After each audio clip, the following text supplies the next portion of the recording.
کہ اعوذ باللہ من الشیطان الرجیم بسم اللہ الرحمن الرحیم ادعوا ربکم تضرعا وخفیہ انہ لا يحب المعتدين ولا تفسدوا في الأرض بعد إصلاحها وادعوه خوفا وطمعا إن رحمة الله قریب من المحسنین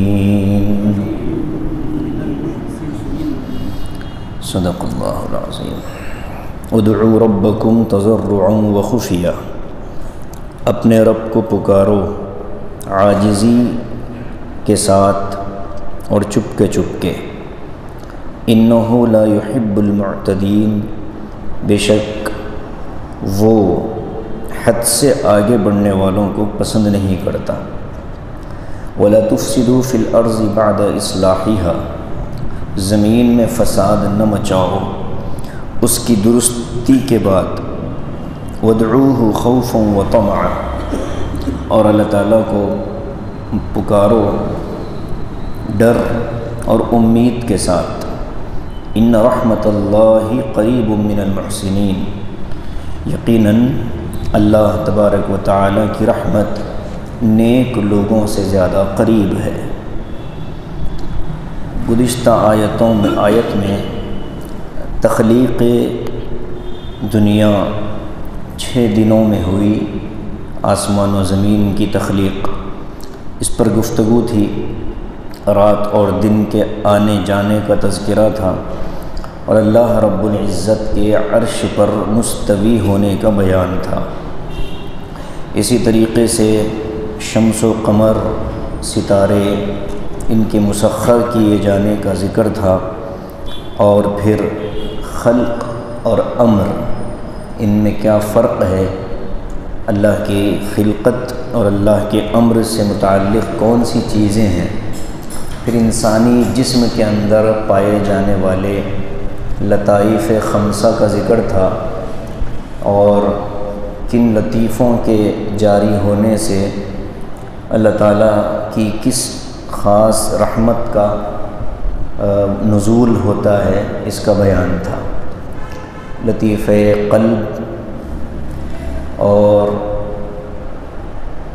لطیفہ روح لطیفہ سر لطیفہ خفی اور لطیفہ اخفا ان 5 پر گفتگو کی گئی اور یہ بھی بتلایا تھا میں نے کہ یہ لطائف نظر نہ آنے والی چیزیں ہیں اور ان کا تعلق عرش الہی سے براہ راست ہے عرش پر بھی گفتگو ہوئی عرش کو عرش الہی کیوں کہا جاتا ہے اور اللہ تعالیٰ کے عرش پر مستوی ہونے کا تفصیلی بیان گزر چکا ہے اور میں نے تفسیر کے اختتام پر یہ بھی کہا تھا کہ یقین ہے کہ بہت سی گفتگو سمجھ میں نہیں آئی ہوگی تو آگے جو آیت ہے آج جو زیر درس آیت ہے اس میں ایک اہم ترین عبادت کے آداب بیان کیے گئے جب ہم نے اوپر پڑھ لیا اللہ کی طاقت قدرت اس کے خلق اور اس کے امر کو تو اب فرماتے ہیں کہ جس رب کا تم نے اوپر تذکرہ پڑھا اس رب کو پکارنے کا طریقہ کیا ہے اس سے دعا مانگنے کا ڈھنگ کیا ہے ادعوا ربکم اپنے رب کو پکارو اوپر لفظ ہے ان ربکم میں نے اس پر بھی گفتگو کی تھی کہ یہاں دیگر صفات کے مقابلے میں صفت ربوبیت کو ذکر کیا اور رب ہونا کسے کہتے ہیں یہ ہمارے ذہن میں اگر ہوگا تو دعا مانگتے ہوئے ہم اللہ تبارک و تعالیٰ کی صفات میں بہت زیادہ اگر کسی صفت کو پکارتے ہیں تو وہ صفت رب ہے۔ قرآن پاک کی جتنی دعائیں ہیں ان کی ابتدا بھی رب ہی سے ہوتی ہے، ربنا ربنا ربنا۔ اللہم یہ بھی دعا کا حصہ ہے، لیکن قرآن کے اندر زیادہ تر جو دعائیہ جملے آئے ہیں وہ رب کے لفظ سے آئے ہیں۔ تو وجہ اس کی یہی ہے کہ اللہ تبارک و تعالیٰ کی ربوبیت کی یہ شان ہے کہ وہ دنیا کے نظام کو چلا رہا ہے، اور جس انسان کو یا مخلوق کو جس وقت جس چیز کی حاجت اور ضرورت ہوتی ہے اس کو پورا کرنے والی ذات کو رب کہتے ہیں۔ بچہ چھوٹا ہوتا ہے، ماں اس کی تربیت کرتی ہے، تو تربیت کے لفظ میں اصل اگر مادہ نکالا جائے گا وہاں بھی رب ہی نکلتا ہے۔ تربیت کے حروف میں جو اس لفظ کے اصل حروف ہیں وہ ہے رب، اس لیے تربیت کو بھی رب سے اس لیے جوڑا گیا کہ تربیت کا مطلب ہی یہ ہوتا ہے کہ وقت ضرورت، حاجت کے وقت میں جس وقت جس چیز کی حاجت اور ضرورت ہو اس کو پہنچایا جائے اور اس کو فراہم کیا جائے۔ ماں بچوں کی تربیت کرتی ہے، بد اخلاقی سے بچانے کے لیے اخلاق سکھاتی ہے، تو وہ موقع تھا اخلاق کے سکھانے کا۔ بھوک کو دور کرنے کا انتظام باپ کرتا ہے، تو بھوک دور ہونا یہ موقع ہے کھانا کھانے کا۔ تو یہ رب کا جو لفظ ہے اتنا وسیع ہے کہ کہیں نہ کہیں ماں باپ بھی اللہ کی اس صفت کا ایک مظہر ہوتے ہیں، ایک نمونہ ہوتے ہیں۔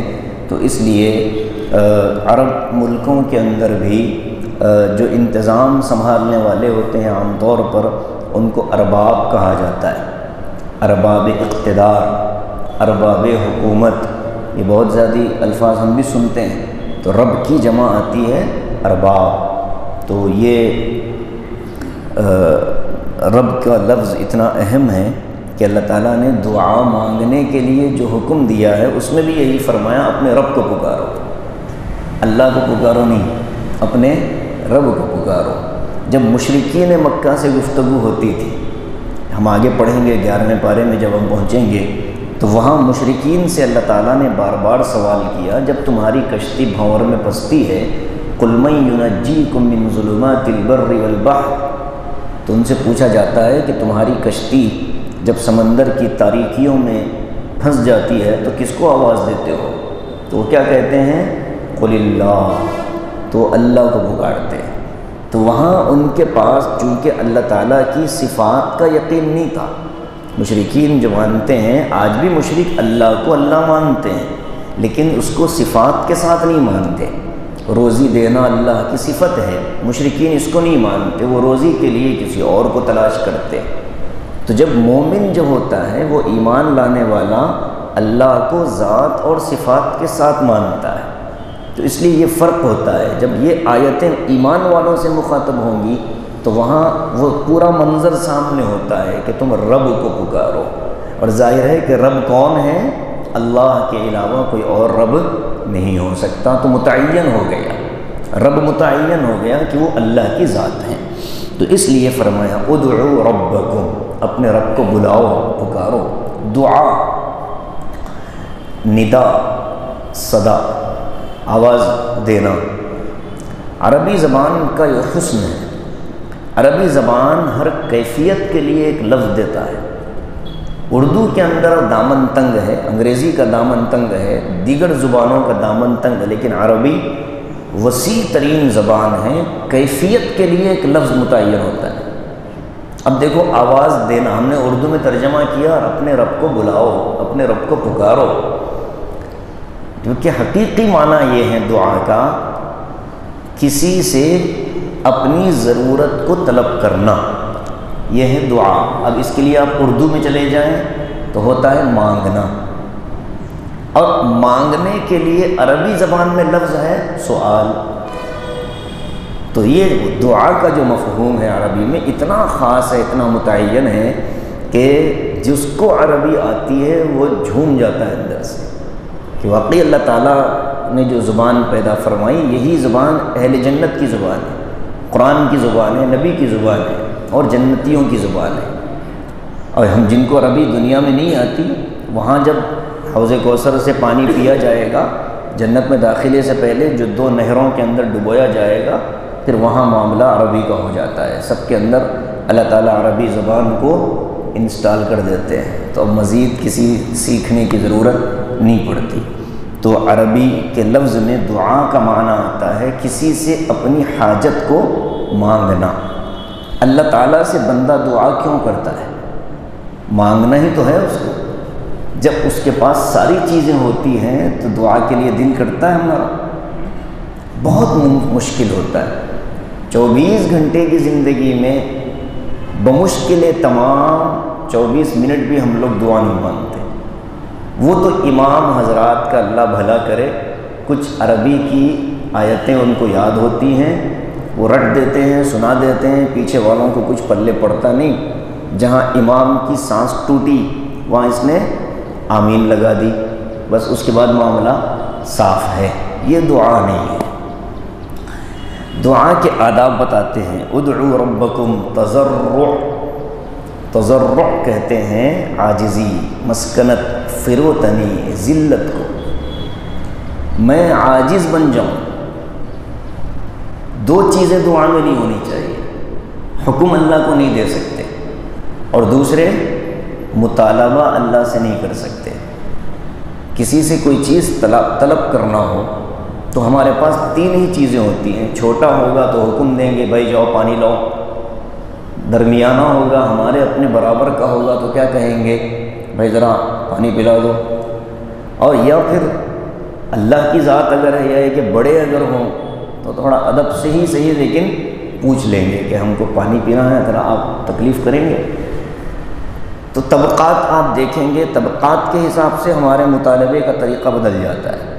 اور یہ جو مطالبہ ہے، یہ جو دعا ہے، حاجت مانگی جا رہی ہے رب العالمین سے، تو وہاں حکم یہ ہے کہ نہ ہی وہاں تم کو حکم دے سکتے ہیں، نہ تم وہاں مطالبہ کر سکتے ہو، نہ ہی تم وہاں کوئی ایسی چاپلوسی والی بات کر سکتے ہو کہ دل کے اندر تو بڑا نہیں ہے پن، لیکن یہ کہ دکھاوے کی خاطر آپ کو بڑا بنا دیا جائے۔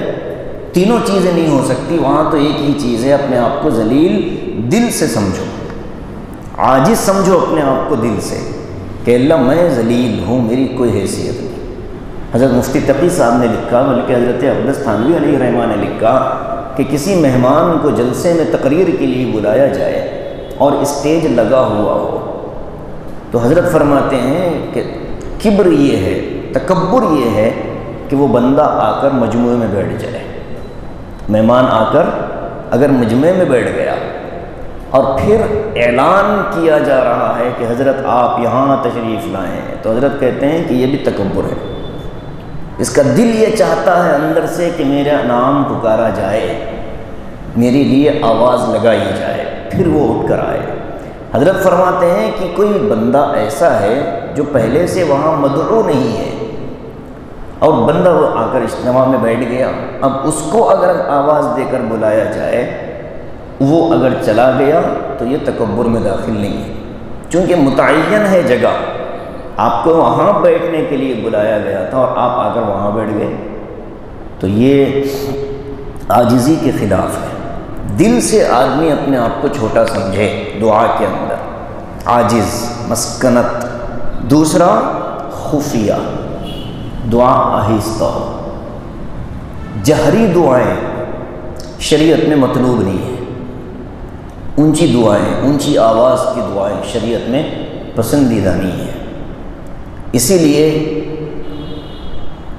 علماء حق، اہل سنت والجماعت، علماء دیوبند کا یہ نظریہ ہے، نماز کے بعد جو دعائیں مانگی جاتی ہیں وہ بھی آہستہ مانگنا چاہیے، امام کو اپنی، مقتدیوں کو اپنی۔ مقتدی امام کی دعا کا حصہ نہیں ہے، میں نے اس مسئلے پر بار بار گفتگو کی ہے۔ جیسے ہی امام نے سلام مکمل کیا دوسرا، اب امام اور مقتدی کا تعلق آپس میں منقطع ہو چکا ہے۔ اب اگر کوئی مقتدی ذکر کرنا چاہے آزاد ہے، کوئی مقتدی دعا مانگنا چاہے آزاد ہے، کوئی مقتدی اپنے نوافل اور سنن پڑھنا چاہے آزاد ہے، امام پر ہم ایک غیر محسوس بوجھ ڈال دیتے ہیں. امام اپنے معمولات چھوڑ کر دعا کرانے پر مجبور ہو جاتا ہے، اس کے اپنے معمولات چھوٹ جاتے ہیں.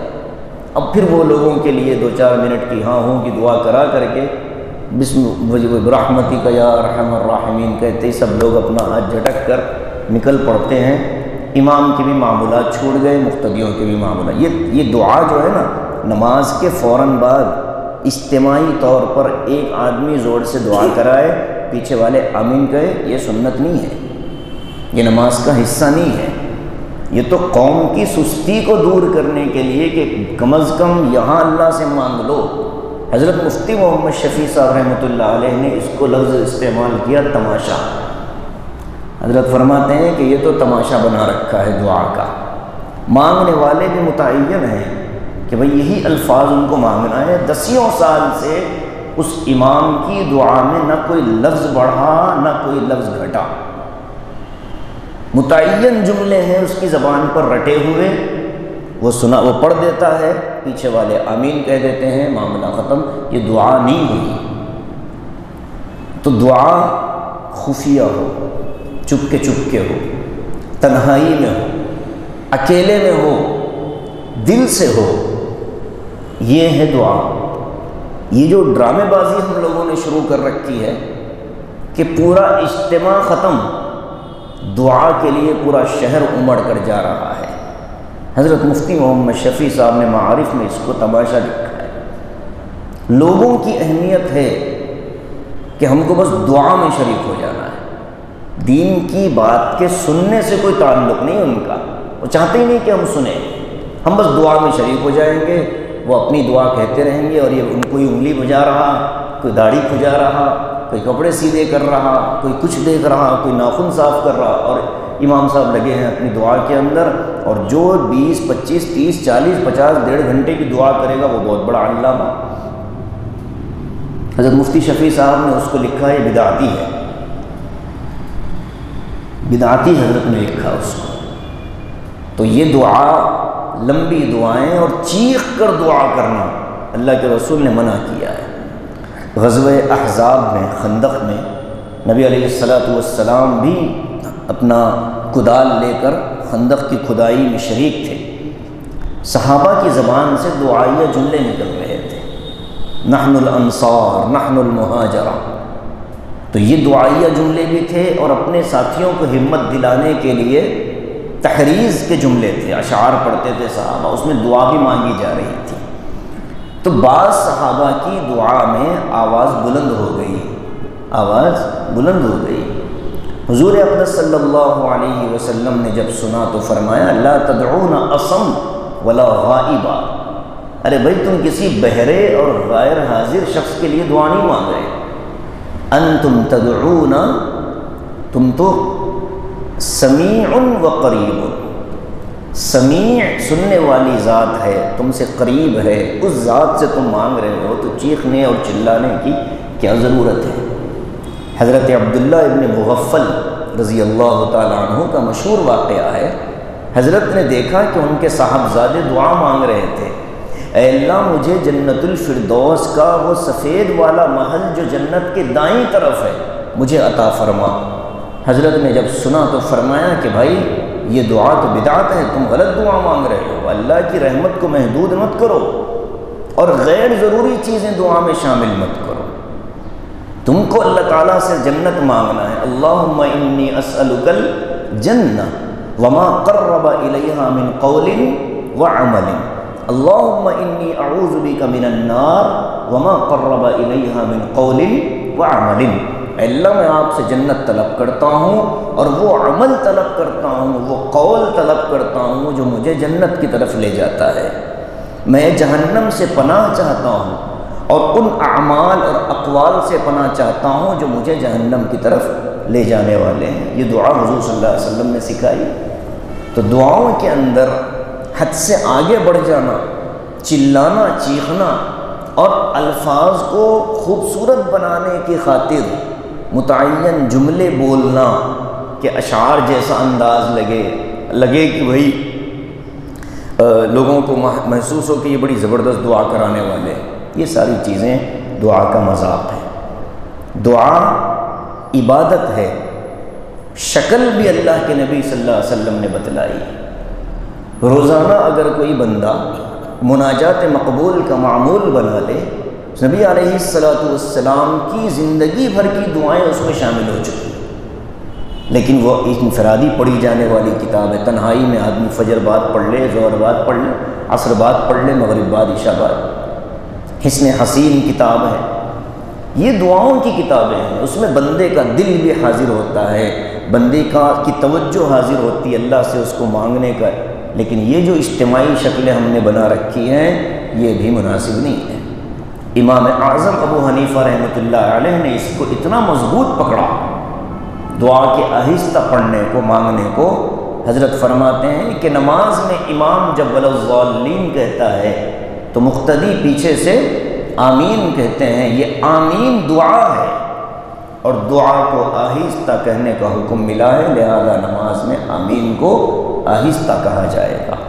حضرت نے تو وہاں بھی اس کو سختی کے ساتھ پکڑ رکھا، اور ہم حنفی جو اپنے آپ کو امام ابو حنیفہ رحمۃ اللہ علیہ کا پیروکار اور ان کے علم پر اعتماد کرنے والا اپنے آپ کو سمجھتے ہیں، ہماری اجتماعات کی دعاؤں کا حال کیا ہو چکا ہے۔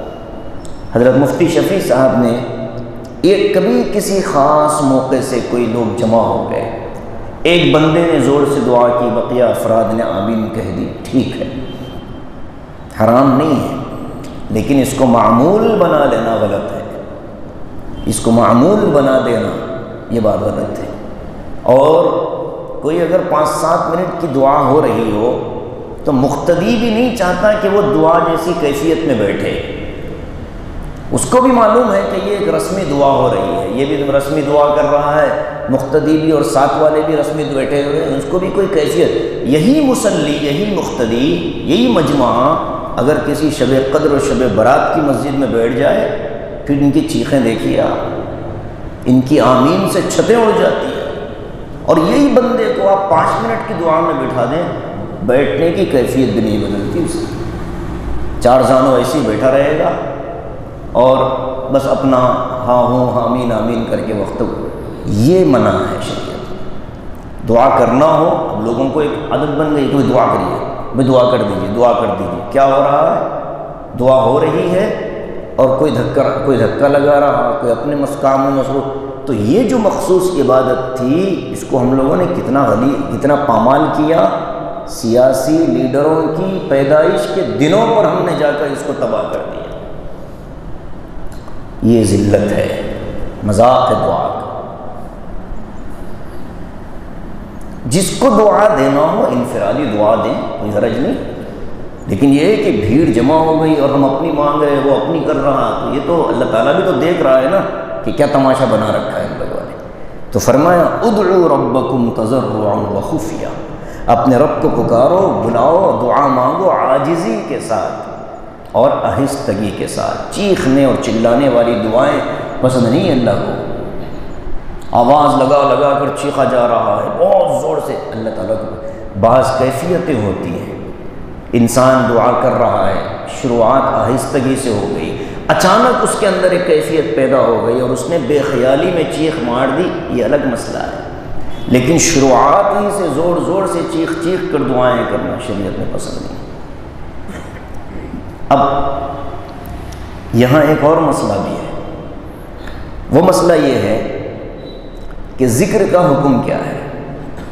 اللہ تعالیٰ کا جو ذکر کیا جاتا ہے اس کا کیا حکم ہے؟ اس کو کیسے کریں گے؟ آہستہ کریں یا زور سے کریں؟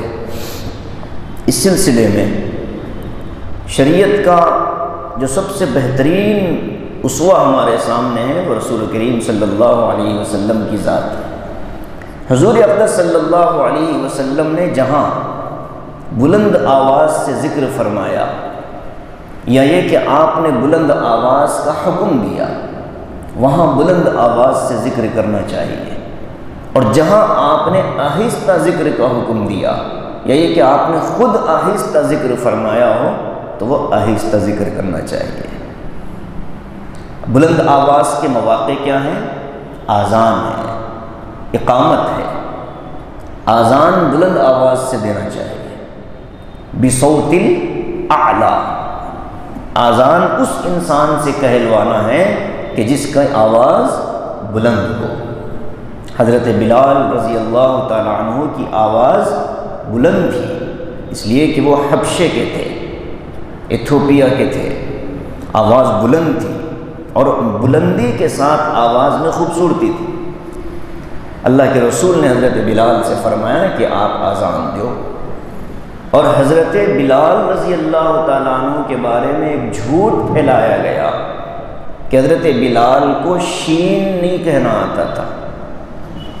ایک غلط بات حضرت بلال کے بارے میں پھیلائی گئی، حضرت بلال شین نہیں کہہ سکتے تھے، یہ غلط ہے۔ یہ حضرت بلال رضی اللہ تعالیٰ عنہ ایک ایک حرف اذان کا اتنا صاف ادا کرتے تھے، اللہ کے نبی صلی اللہ علیہ وسلم نے ان کی اذان کو متعین کیا تھا۔ خواب دیکھا تھا حضرت عمر نے، الفاظ سکھائے حضرت بلال کو۔ اللہ کے رسول صلی اللہ علیہ وسلم پر بھی الزام لگے گا اگر ہم اس کو بیان کرنا شروع کر دیں کہ حضرت بلال کو شین بولنے نہیں آتا تھا، کہ بھئی آپ ایک معذور شخص کو آپ نے مؤذن بنا دیا۔ شریعت تو یہ کہتی ہے کہ جس کے حروف کی ادائیگی درست نہیں ہے اس سے اذان نہ کہلواؤ، اقامت نہ کہلواؤ، جس کی تجوید خراب ہے اس سے اذان نہ کہلواؤ۔ جب شریعت اتنی باریکی کا حکم دیتی ہے تو کیا حضرت بلال بغیر شین ہی کے مؤذن تھے اللہ کے رسول؟ یہ کچھ چیزیں مشہور ہو جاتی ہیں بازار میں۔ اذان بلند آواز میں، اذان بھی ذکر ہے، اقامت بلند آواز میں ذکر ہے، خطبہ جمعہ بلند آواز میں ذکر ہے، نماز کی تینوں نمازوں کی 2 رکعتوں میں بلند آواز سے قرأت کرنا، فجر مغرب اور عشاء میں، یہ بھی بلندی والی عبادت۔ ایسے ہی عیدین کی نماز میں جہری نماز پڑھانا، یہ بھی بلندی آواز والی عبادت۔ اور عیدگاہ جاتے اور آتے ہوئے تکبیرات تشریق کا اہتمام کرنا، اور ایام تشریق میں تکبیرات تشریق کا اہتمام کرنا، اور حج کے دنوں میں حالت احرام میں تلبیہ پڑھنا مردوں کے لیے، یہ سب بلندی والے اذکار ہیں، بلند آواز سے تلبیہ پڑھنا۔ تو جہاں اللہ کے رسول نے بلند آواز کا حکم دیا یہ کہ آپ نے عمل کیا، وہاں بلندی والی عبادت، اور جہاں آپ نے آہستہ ذکر کیا وہاں آہستہ والی عبادت۔ اب یہ دونوں باتیں موجود تھیں۔ مشائخ چشت ذکر جہری کا حکم دیتے ہیں اپنے طالبین کو، مشائخ نقش بند آہستہ ذکر کا حکم دیتے ہیں اپنے سالکین کو۔ ان دونوں میں پھر افضل کیا ہے؟ ظاہر ہے کہ یہ بھی اپنے ائمہ، اپنے وقت کے ائمہ، اور یہ بھی اپنے وقت کے ائمہ، اس میں دونوں پر کسی کو فوقیت حاصل نہیں ہے۔ اس کو یوں سمجھا جائے کہ ایک ہی ڈاکٹر ہے، مریضوں کی تبدیلی کی وجہ سے نسخے بدل کر دیتا ہے۔ جس مریض کا جو نسخہ اس کے علاج کے فہرست میں شامل ہے وہ نسخہ اوپر والے علاج کے لیے بہتر ہے، پھر آگے بڑھیں گے تو پھر اس سے اوپر والے علاج کے لیے اس نسخے کے لیے وہ نسخہ بہتر ہے، تو وہ بنیادی طور پر اسی نسخے کو بنیاد بنا کر علاج چلایا جاتا ہے۔ سلسلہ چشت کے اندر غلبہ ہے، سلسلہ چشت کے اندر غلبہ ہے اللہ تبارک و تعالیٰ کی معرفت کا اور حب الہی کا۔ ساتھ ہی ساتھ مشائخ چشت پوری توجہ دیتے ہیں سنن نبوی پر۔ تو وہ یہ کہتے ہیں کہ جب ہم ذکر جہری کا حکم دیتے ہیں اپنے مریدین کو تو ہمارا مقصد یہ ہے کہ تم ایک ذکر جہری کرتے کرتے اپنے دل کو اللہ تبارک و تعالیٰ کی طرف لگانے والے بن جاؤ۔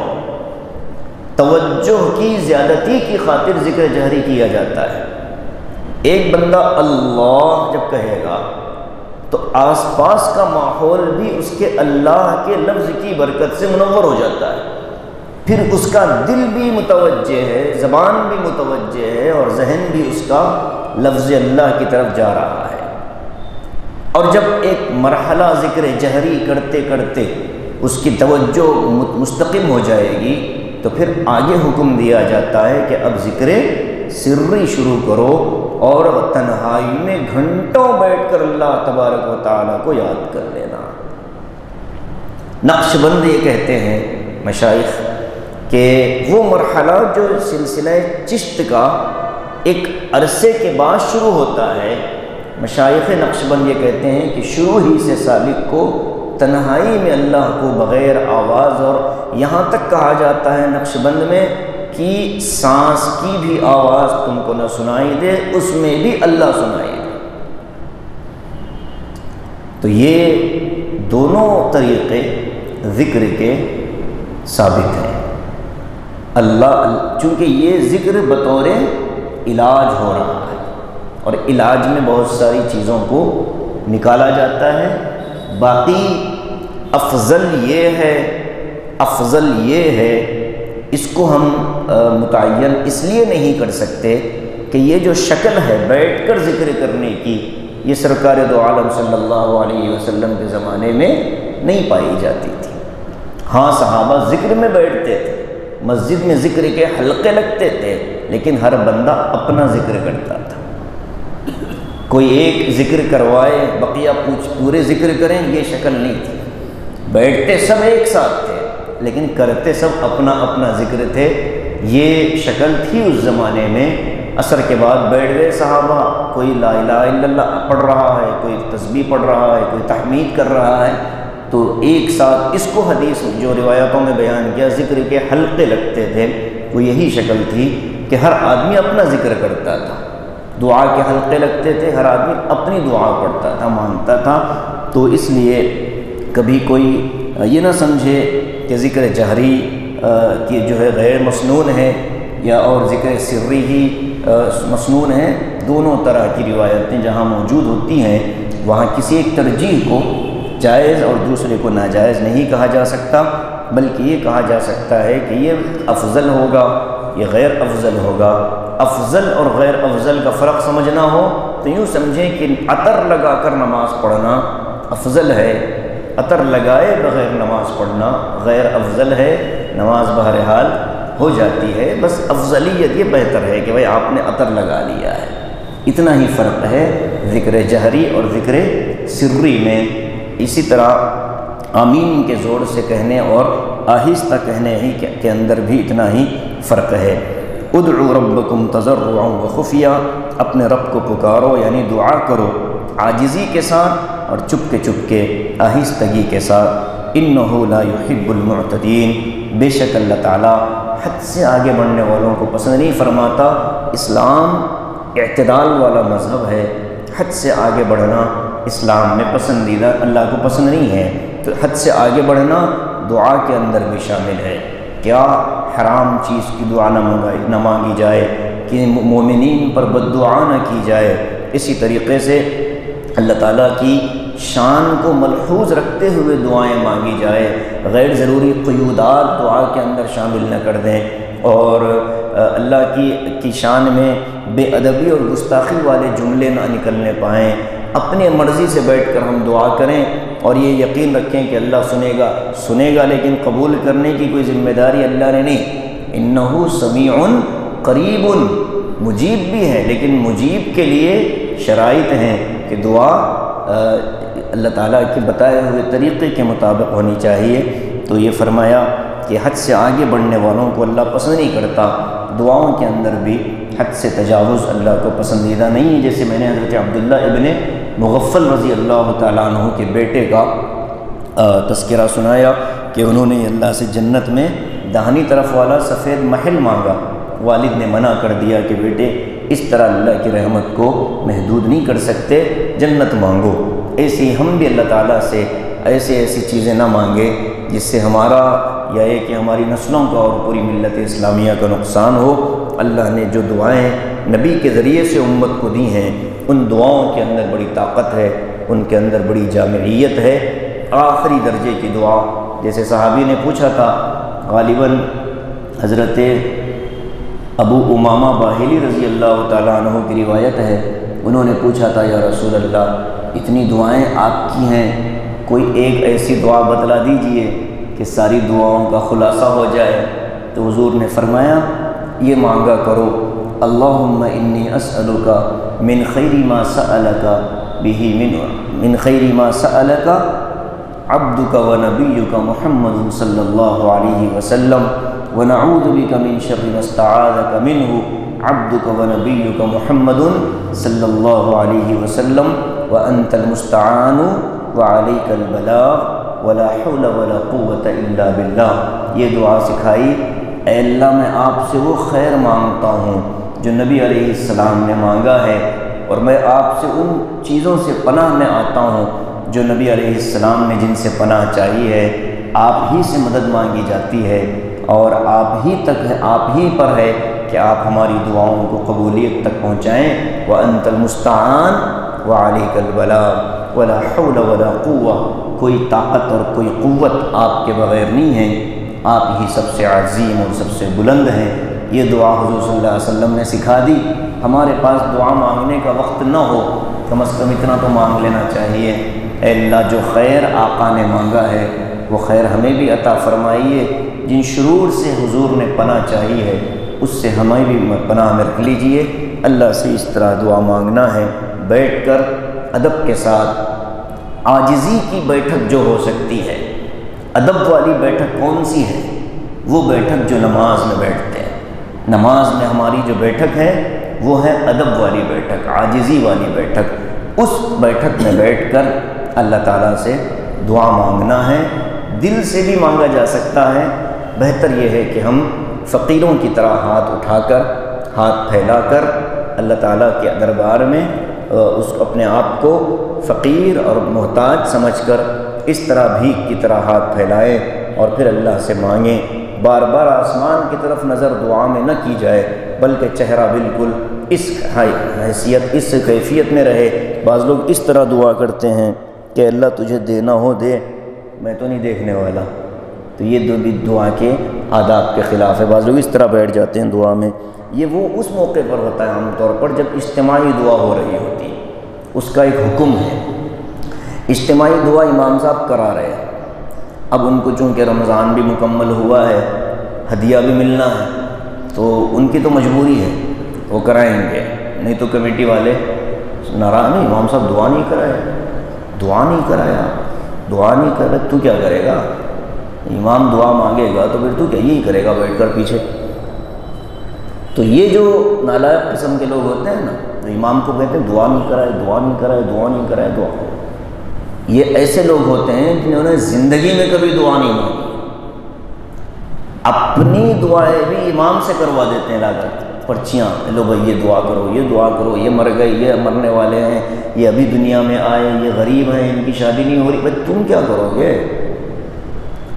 ہاں اللہ کے نبی صلی اللہ علیہ وسلم صحابہ سے پوچھتے تھے کہ بھائی کوئی بیمار ہے تو ان کی عیادت ہوتی تھی، مصلی امام سے آ کر بیمار کی دعا کی درخواست تو کرتے ہیں، لیکن یہ نہیں کہتے کہ امام صاحب فلاں ہمارے مصلی بیمار ہیں چلیں عیادت کے لیے، سنت۔ اور جب نکلے گا عیادت کے لیے تو پھر اس کے لیے 70,000 فرشتے مغفرت کی دعا کرتے ہیں۔ عیادت ختم ہو گئی، بس پرچی جمعہ کے دن آ جاتی ہے، ایک رسم ہے۔ امام صاحب بھی اعلان کرتے ہیں کہ بھئی بہت سے افراد نے مرحومین کے لیے دعا کی درخواست بھیجی ہے، اور بہت سے احباب نے بیماروں کے لیے شفا کی دعا کی درخواست بھیجی ہے، دعا فرمائیں اللہ سب بیماروں کو شفا دے، اللہ تعالیٰ سب مرحومین کی مغفرت۔ کیا ہے بھائی، ہو گئی دعا۔ اللہ کو نہیں معلوم کون بیمار ہے، ہمیں یہ حکم تھوڑا ہی ہے کہ ہم اس طرح اعلان کر دیں، نہیں، کوئی نہیں مانتا، گھر والے نہیں مانتے، گھر میں مریض پڑا ہو وہ بھی دوسروں ہی سے واٹس ایپ پر دعا کی درخواست کرواتے ہیں، میں دعا کرو گھر میں ہاسپٹل میں لوگ بیمار ہیں۔ ارے بھیا گھر کے 4 میں سے 2 بیٹھ جاؤ مصلی پر اور مانگو اللہ سے، اللہ بیماری آپ دے رہے ہیں، شفا آپ دیں گے، آپ دیجئے، ڈاکٹر کے پاس علاج چل رہا آپ دیجئے۔ جب لوگ بیمار ہوتے تھے پہلے تو گھر کا کوئی نہ کوئی فرد روزے میں آ جاتا تھا، دعاؤں میں وہ ختم ہو گئی کیفیت، واٹس ایپ پر ڈال دی، کون دعا کرے گا واٹس ایپ پر؟ وہ آمین لکھنے والے، ہمارے اعلان پر آمین لکھنے والے یہ دعا کرتے ہیں؟ کم وقت یہ دعا نہیں مانگتے، یہ تو اس لیے آمین لکھتے ہیں کہ بھائی کل کو وہ پوچھ نہ لے کہ بھائی ہم نے میسج ڈالا آپ نے جواب ہی نہیں دیا۔ تو ایک دھوکہ باز دوست کو ناراض نہ کرنے کے لیے اس طرح کی چیزیں ہوتی ہیں میرے بھائیوں۔ یہ دعا نہیں ہے، دعائیں ایک عبادت کے ساتھ، ایک کیفیت کے ساتھ ہوتی ہیں، اس لیے اس کی کیفیت کو اس کی حفاظت بھی ضروری ہے۔ اللہ تعالیٰ ہم سب کو صحیح دعا مانگنے والا بنائے، اور دعاؤں کی قبولیت کی جو شرائط اور آداب ہیں اللہ ان سب کو ملحوظ رکھنے کی ہم سب کو توفیق نصیب فرمائے۔ آمین۔ وآخر دعوانا ان الحمد للہ رب العالمین۔